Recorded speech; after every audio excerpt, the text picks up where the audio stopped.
রাত ৩:২১ মোহাম্মদপুর চন্দ্রিমা বাজারের রানা জুয়েলার্সে একে একে প্রবেশ করেন ৭ জন। মুহূর্তেই ভেঙে ফেলেন সবকটি শেলফ। স্বর্ণ ও রূপার অলংকার তুলে পাঠিয়ে দেন বাইরে দাঁড়িয়ে থাকা অন্য সদস্যদের কাছে। সবশেষ সিন্দুক তুলে নেবার পালা। ৪০০ কেজি ওজনের সিন্দুকটি তুলে নিতে তাদের সঙ্গে যোগ দেন আরও ৩ থেকে ৪ জন। দোকানির দাবি, অলংকারের পাশাপাশি খোয়া গেছে নগদ টাকা।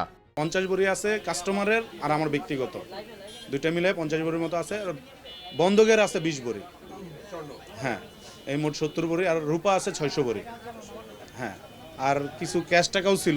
তেজগাঁও বিভাগের উপকমিশনার জানান, এরই মধ্যে সংগ্রহ করা হয়েছে বিভিন্ন সড়কের সিসিটিভি ফুটেজ। ডাকাত চক্র শনাক্তে নেওয়া হচ্ছে প্রযুক্তির সহায়তা। খোঁজখবর নিচ্ছি আসলে মার্কেটের অতীত ইতিহাস কিংবা অতীতে এই এলাকায় মানে কারা এরকম ঘটনার সাথে সংশ্লিষ্ট ছিল। সিসি ক্যামেরা ফুটেজগুলো বিশ্লেষণ করে আমরা তারপরে আর কি ফাইন্ড আউট করার চেষ্টা করব যে এই ঘটনার আড়ালে কারা আছে। জড়িতদের ধরতে পুলিশের অন্য ইউনিটের পাশাপাশি কাজ করছে পিবিআই। আমরা যেমন কাজ করতেছি, ডিএমপি কাজ করতেছে, থানা কাজ করতেছে এবং সিআইডি কাজ করতেছে। ঠিক আছে, আমরা সমন্বয় করে কাজ করার চেষ্টা করতেছি। আমরা আশা করি এগুলো ডিটেক্ট করতে পারবো। আমাদের সর্বোচ্চ চেষ্টা আছে, আমরা আশা করি পারবো।